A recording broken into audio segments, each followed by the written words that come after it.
In this video, I will tell you not only how to deal damage to the player and add a knockback force to it, but also how adding a little bit of game juice can elevate all of this process to the next level. Okay, let's start. First, let us go over how we can deal damage to the player. For that, we go back to our Hurtbox code. In here, I will actually make a derivative class called player Hurtbox. This class will be responsible for transitioning the player to the damage or the pain state. And this transition will trigger whenever any hitbox enters our Hurtbox area. Adding this is pretty simple. We just update our onAreaEntered function. How? We keep everything the same except that whenever any hitbox comes to us, we will call our state machine and specifically its change state function with our pain state as a parameter. Speaking of pain state, the code is pretty much same as our punch and kick state. That is, we enter our state, run an animation, and as soon as the animation ends, we go back to our idle state. Just in this case, our animation is our pain state animation.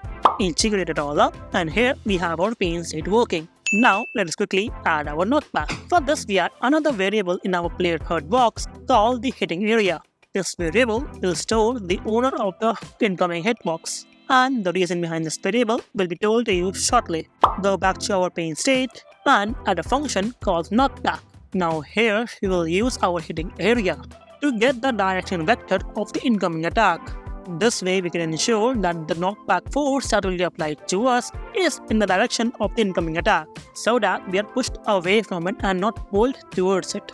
Apply the force, call this function in our physics process function, and update our exit function to remove this force whenever we exit our pain state. And with this, our knockback is also done. And now, moving on to the bonus game juice. In this bonus section, we will learn how we can slow down the time whenever we get hit. This allows us to accentuate any attack that the player takes. The logic behind is that our Godot engine runs at a time scale of 1 by default. If we decrease this value of 1 to say 0.5, our game's time will be slowed to half its value. And on the other hand, if we increase it to say 2, we will play our game at 2x the speed. Go back to your Hurtbox code and add a function called engine slow.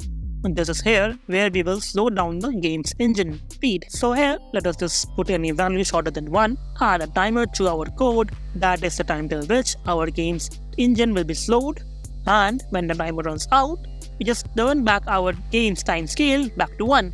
And with this, we are done. And moreover, done with this tutorial series as well.